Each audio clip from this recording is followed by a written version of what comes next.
Naughty football. ሰላም ውድ የናቲ ፉትቦል ተመልካቾቻችን እንደምን አድራችሁ? የሐምሌ 24 2018 ዓ.ም ዕለተ አርብ ዜናችን ተጀምሯል።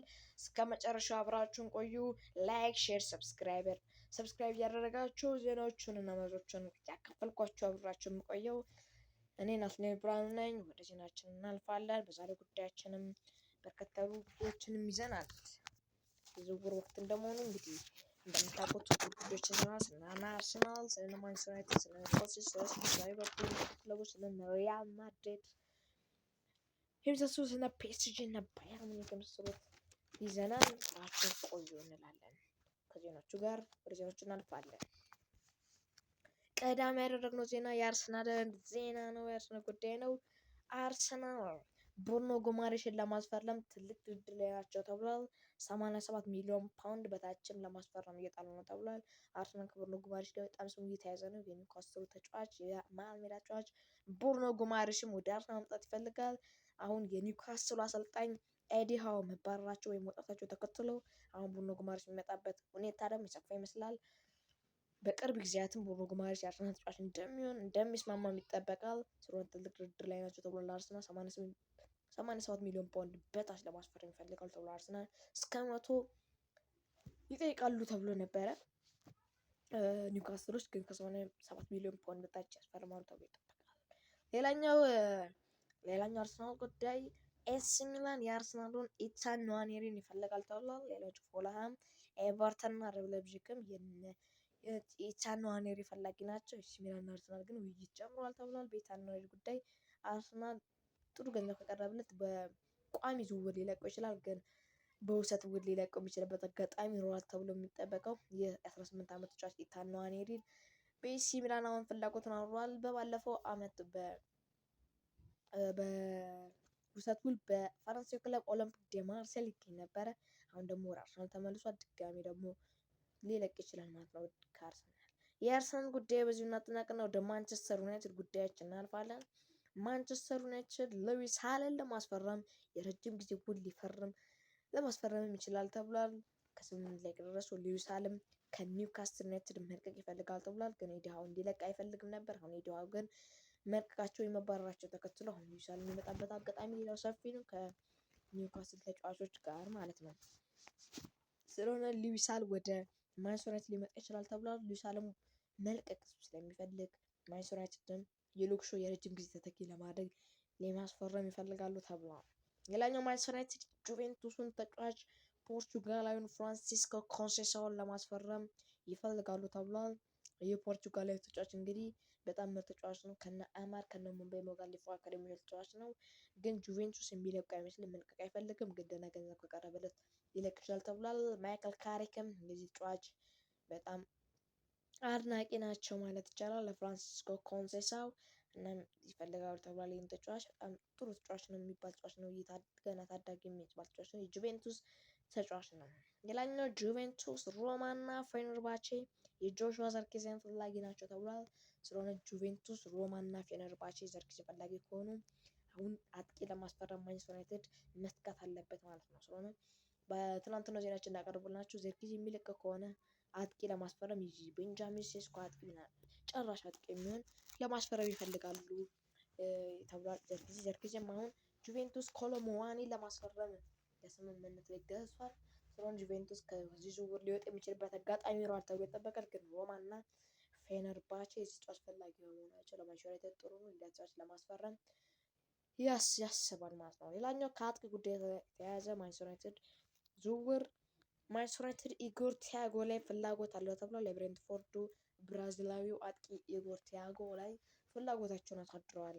ማንቸስተር ዩናይትድ አሁንም አጥቂ ለማስፈረም ይፈልጋሉ። ማንቸስተር ዩናይትድ ኢጎር ቲያጎ በባለፈው ዓመት ሁለተኛ ከፍተኛ ጎል አስቆጣሪ በእንግሊዝ ፕሪሚየር ሊግ ከሃላንድ ቀጥሎ ነበር የሆነው ይህ ድንቅ አጥቂ እና አሁን በማንቸስተር ዩናይትድ ራዳር ውስጥ መግባቱ ተገልጿል።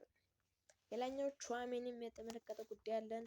በማንቸስተር ዩናይትድ ቹዋሜኒ ከሪያል ማድሪድ ጋር ለ3 ዓመት ለማራዘም በቃል ደረጃ ከስምምነት ላይ መድረሳቸው ተገልጿል። ስለሆነ ቹዋሜኒ ወደ ማንቸስተር ዩናይትድ የሚመጣበት ሁኔታ በጣም አሁን የተጨናገፈ ይመስላል። ምክንያቱም አሁን ለ3 ዓመት ለማራዘም ከስምምነት ላይ በመድረሳቸው ምክንያት ስለሆነም ቹዋሜኒ ምናልባት ከሪያል ማድሪድ ጋር የሚቆይበት አጋጣሚ ሊኖር ይችላል። ሪያል ማድሪድ ከራሱ ባይስማሙ አሁን ውሉ ላይ ብሩ ገንዘቡ ብዙ ሊሆን የሚችልበት አጋጣሚ ይኖራል ተብሎም ይጠበቃል። ስለሆነ ቹዋሜኒ ወደ ማንቸስተር ዩናይትድ የሚያደርጉት ዝውውር ምናልባት ሊጨናገፍ የሚችልበት አጋጣሚ ሰፊ ሆኖ ይታያል። የማንቸስተር ዩናይትድ ጉዳይ በዚሁ እናጠናቅና ወደ ቼልሲ ጉዳይ እናልፋለን። ቼልሲ ማክስ ላካን 52 ሚሊዮን ፓውንድ በ52 ሚሊዮን ፓውንድ ማስፈረማቸው ይፋ አድርገዋል። ፊርማውንም በስታንፎርድ ብሪጅ ወይም በለንደን ተገኝቶ ፊርማውን አኑሯል። ስለሆነም ማክስ ላካ የቼልሲ ተጫዋች መሆኑ ተረጋግጧል ማለት ነው። ማክስ ላካ ከክሪስታል ፓላስ ነው እንግዲህ መስማማታቸው ተነግሮ ነበር፣ ግን እስካሁን አልፈረሙም ነበር። ጥርጣሬም እየተሰማ ነበረ፣ ግን አሁን ፊርማውን ሲያኖርም የዓለማችንን ትልቁን ክለብ የተቀላቀልኩት በጣም ደስ ብሎኝ ለዚህ አርማ እታገላለሁ ሲል ተገልጿል። ቀጣይ ዓመት ሲዙን እስከሚጀመር በጣም ጓጉቻለሁ ሲልም ተናግሯል። ማክስ ላካ አሌክስ ስኮት ቼልሲ መቀላቀል እንደሚፈልግ ቤን ጃኮብስ ተናግሯል። ቼልሲ 64 ሚሊዮን ፓውንድ አቅርበው መጀመሪያ ላይ ውድቅ ተደርጎባቸው እንደነበር ይታወሳል። ስለሆነ አሁን አሌክስ ስኮት ቼልሲ መቀላቀል እንደሚፈልግ ተነግሯል። ቦርንማውዝንም መልቀቅ ይፈልጋል። ስለሆነ ቤን ጃኮብስ እንደተናገረው ከሆነ አሁን ቼልሲ በደንብ ገፍቶ ከሄደ አሌክስ ስኮትን የሚያገኝበት አጋጣሚ ይኖራል ተብሏል። 64 ሚሊዮን ፓውንድ መጀመሪያ ላይ አቅርበው ውድቅ መደረጉ ይታወሳል። ስለሆነ አሁን ምናልባት ወደ ቼልሲ የሚሄድበት አጋጣሚ አሌክስ ስኮት ይጠበቃል። ወደ አርሰናል በነ ማንቸስተር ዩናይትድ የሚፈልግ ተጫዋች አሌክስ ስኮት እንግሊዛዊ። ሌላኛው ወደ ማንቸስተር ሲቲ ጉዳይ ስናልፍ ማንቸስተር ሲቲ እና ሪያል ማድሪድ ውይይት ላይ እያደረጉ ነው ተብሏል። በሮድሪ ጉዳይ ማንቸስተር ሲቲ እና ሪያል ማድሪድ አሁንም እንግዲህ በሮድሪ ጉዳይ እየተወያዩ ይገኛሉ። ሮድሪ እንግዲህ አሁንም ሪያል ማድሪድ ወደ ማድሪድ መሄድ ይፈልጋል። ማንቸስተር ሲቲ ግን ሁሉ ማድረግ የሚፈልገው ድርድር ላይ ናቸው። ማንቸስተር ሲቲ እና ሪያል ማድሪድ ሮድሪ አሁን ማንቸስተር ሲቲ ጉዳይ ነው እንጂ ሮድሪ መልቀቅ እንደሚፈልግ የተረጋገጠ ነው። ሊቨርፑል ስንመለከት ሊቨርፑል የዶሚኒክ ሶቦስላይን ውል አራዝሟል። ስለሆነም ዶሚኒክ ሶቦስላይ በዚህ ክለብ መቆየት እፈልጋለሁ፣ ድንቅ ክለብ ነው ሲል ተናግሯል። ለማሸነፍ ነው የምንጠረው ብሏል። አንዶኒ ራውላም በጣም ጥሩ አሰልጣኝ ናቸው፣ የእኛን ግብ ማሳካት የሚችሉ ናቸው፣ ትልቅ ደረጃ የሚያደርሱ የሚችሉ አሰልጣኝ ናቸው ሲሉም አድናቆትን ገልጾላቸዋል። ዶሚኒክ ሶቦስላይ ለአንዶኒ ራውላ አዲስ አሰልጣኝ። ሌላኛው ከእንግሊዝ እዛው ስንቆይ ብሬንትፎርድ እንቆያለን። ብሬንትፎርድ ማማዱ ሳንጋሬን ከሌንስ በ40 ሚሊዮን ፓውንድ በሆነ የክለቡ ክብረ ወሰን ለመቀላቀል ተስማምቷል። ብሬንትፎርድ ማማዱ ሳንጋሬን በሊቨርፑል የመሳሰሉ ክለቦች ሲፈለግ የነበረ ተጫዋች ነበረ፣ ግን በ41 ሚሊዮን ፓውንድ የክለቡን ክብረ ወሰን በመስመር ማስፈረም ችሏል ማለት ነው። ከሌንስ መሀል ሜዳው ላይም ጠንካራ ምናልባት ሊፈጥር ይችላል። አሁን ሄንደርሰን ወደ ቼልሲ መቀላቀሉ ይታወቃል። ስለሆነ እሱ ተተኪ አድርጎ ለማስፈረም ታዳጊ ተጫዋች ነው፣ ምርጥ ተጫዋች ነው ማለት የምንችለው ነው። እሱን ማስፈረም ችለዋል ማለት ነው። ብሬንትፎርዶች ማማዱ ሳንጋሬ ወደ ብሬንትፎርድ የሕክምና ምርመራ ለማድረግ እንግዲህ ጊዜ ተገኝቷል የሚሉ ወሬዎች ሰምተናል። ስለሆነም ሕክምና አድርጎም ይፋ ይደረጋልም ተብሎ ይጠበቃል በ48 ሰዓት ውስጥ። ሌላኛው ከእንግሊዝ የመጨረሻ ጉዳያቸው ወደ ፉልሃም ያመራናል።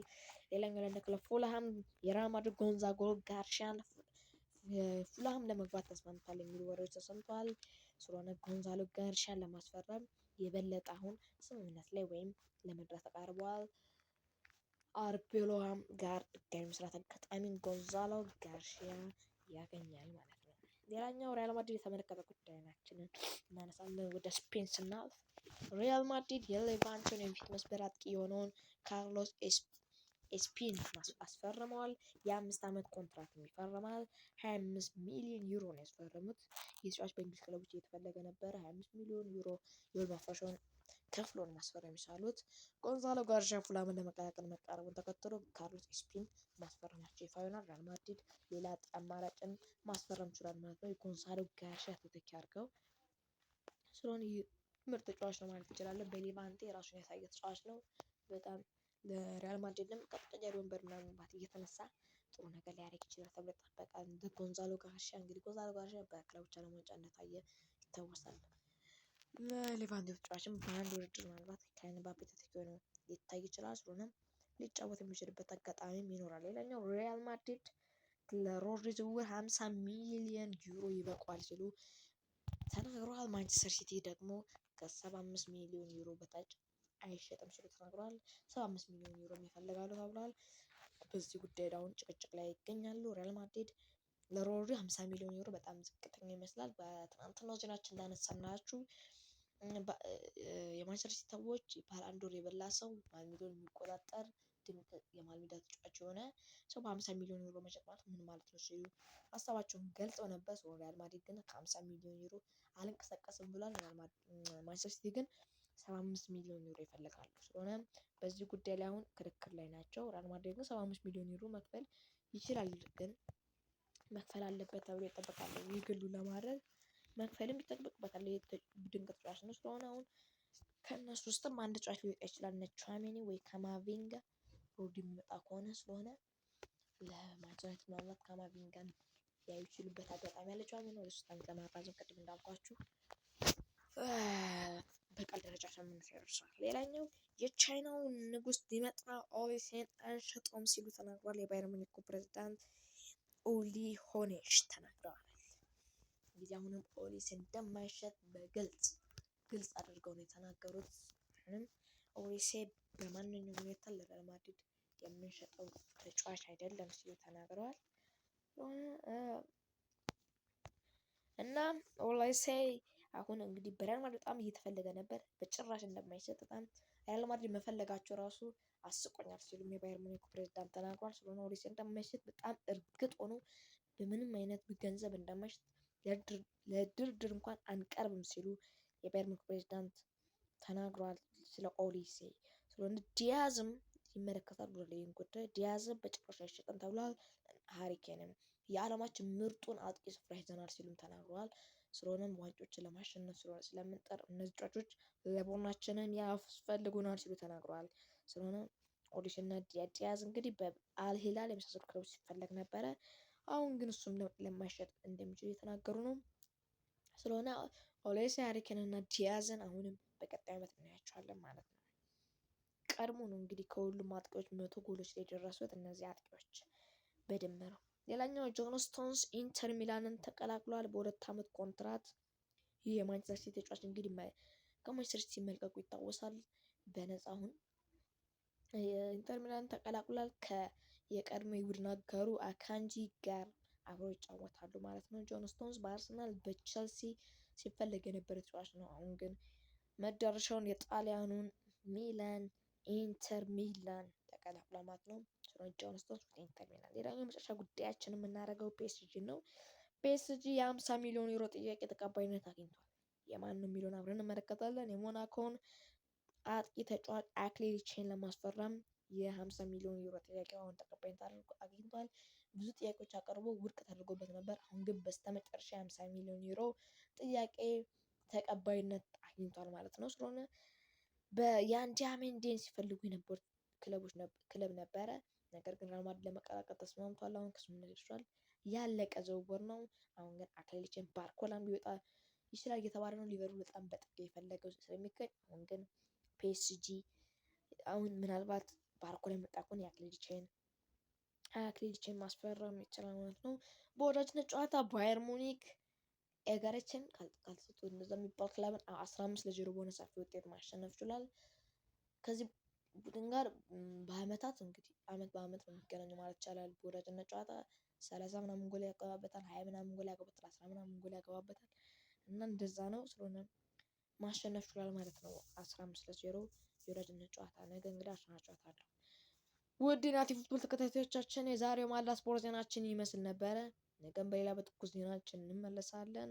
ላይክ፣ ሼር፣ ሰብስክራይብ እያደረጋችሁ ሰላም ዋሉ። እናመሰግናለን።